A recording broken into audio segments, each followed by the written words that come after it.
नमस्कार दर्शकों, स्वागत है आपका हमारे सतगुरु न्यूज़ चैनल पर। दर्शकों, इस वक्त हमारे साथ में कोई युवा जुड़े हुए हैं जो कि शिक्षा के साथ साथ में आध्यात्मिकता से भी जुड़े हुए हैं। कितनी ज़रूरी है आध्यात्मिकता, वो जानकारी लेने के लिए हम इनसे जानना चाहते हैं। नमस्कार जी। सत साहेब। क्या नाम आपका? किस्मत दास। कहाँ से आए हो? सिरोही से, राजस्थान। तो आप क्या किस्मत लिखवा कर आए हो इस समय? किस्मत तो अच्छी है, खुशनसीब है जो संत रामपाल जी महाराज जी के शरणों में आए हैं। अगर रामपाल जी महाराज के शरण में नहीं होते तो यही कहीं घूमते रहते और सही भक्ति मार्ग नहीं मिलता। संत रामपाल जी महाराज के शरण में आने पर आपको क्या सही मार्ग मिला? संत रामपाल जी महाराज वेदों के आधारित ज्ञान बताते हैं जो बिल्कुल भी शास्त्र विरुद्ध नहीं होता, और दूसरे धर्म गुरु शास्त्रों के विरुद्ध ज्ञान बताते हैं। किस्मत भाई, अभी आप युवा हो, खेलने कूदने की उम्र है आपकी, लेकिन आप तो भक्ति में पड़े हो। इनके बारे में क्या कहना चाहते हो? खेलने कूदने की उम्र है तो खेलते भी तो है, लेकिन साथ में अगर भक्ति भी कर ले तो इसमें हानि क्या है? हानि तो कुछ नहीं है जी। ज्ञान प्राप्त होता है। हाँ। क्या क्या ज्ञान प्राप्त हुआ आपको? ज्ञान भगत संत रामपाल जी महाराज से क्या क्या ज्ञान प्राप्त हुआ?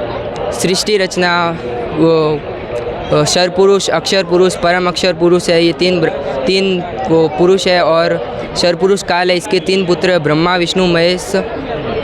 और अगर शास्त्रों की बात करें तो श्रीमद् भागवत गीता का ज्ञान किसने दिया? ये श्रीमद् भागवत गीता ज्ञान काल ने श्री कृष्ण में प्रवेश करके बोला है, क्योंकि बाद में जब अर्जुन ने श्री कृष्ण जी से वापस पूछा कि मुझे ये ज्ञान सुना दो, तो उन्होंने बोला कि मुझे याद नहीं है। तो अगर उन्होंने बोला होता तो वो उन्हें वापस सुना देते, लेकिन उन्होंने कहा मुझे याद नहीं है। मतलब आप शास्त्र अनुसार भक्ति कर रहे हो। हाँ। तो आप हमें ये बताइए कि समाज सुधार में संत रामपाल जी महाराज का क्या क्या योगदान है? समाज सुधार में संत रामपाल जी महाराज का योगदान है, जैसे रक्तदान का आयोजन किया जाता है। संत रामपाल जी महाराज के भगत रक्तदान करते हैं, और दहेज मुक्त विवाह किया जाता है। इधर बहुत से जोड़ों का दहेज मुक्त विवाह हुआ है और बहुत से हो रहे हैं इसमें। आज के समय में देखें तो चकाचौंध भरी ज़िंदगी में हर्षोल्लास के साथ में शादियाँ होती हैं, डीजे होता है, घोड़ी पर बारात होती हैं, तो उनको दरकिनार करके संत रामपाल जी महाराज के अनुयायी एकदम सिंपल शादी करते हैं। तो इससे क्या हासिल होता है? इनसे यह हासिल होता है, जो ये आजकल के लोग ये इतना वो करते हैं और शादियाँ करते हैं, तो उनके जो भगवान जिनको मानते हैं, ये महादेव शिव जी, उन्होंने भी तो ऐसे ही शादी की थी। उनके पिताजी ने बस कह दिया था कि उनको आप दोनों की शादी हो गई और हो गई, तो अब ये ऐसे करते हैं। ये जोरों शोरों। आपका कहने का मतलब है कि फालतू का खर्चा नहीं करना चाहिए? खर्चे नहीं करना चाहिए। हाँ, नॉर्मल शादी करनी चाहिए। खर्चे से क्या है, ऐसे खर्चे करते हैं और फिर ज़िंदगी भर वो पछताते हैं, और पूरे ज़िंदगी भर वो इकट्ठा करके वो शादियाँ करते हैं और पूरा उड़ा देते हैं उसमें। ये तो फिर क्या मतलब? पैसों की बर्बादी होती है। हाँ, बर्बादी होती है। और दहेज से भी वो लड़कियों के प्रताड़ना होती है, और दहेज पूरा देते हैं तो भी घर पे उनकी इज्जत नहीं होती और मारपीट होती है। और एक सवाल आपसे सीधा स्पष्ट है कि अगर आपकी शादी होगी तो दहेज रहित होगी?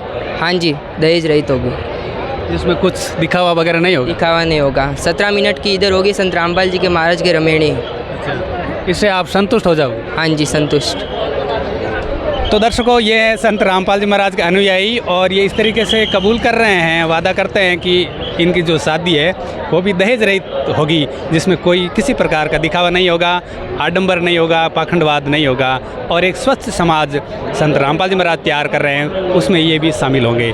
कैमरामैन राजू के साथ में किशन परियार, देखते रहिए सतगुरु न्यूज़ चैनल। धन्यवाद। कल जब गुरु जी चले जाएंगे, उसके बाद हम बच्चे का अंतिम संस्कार करेंगे।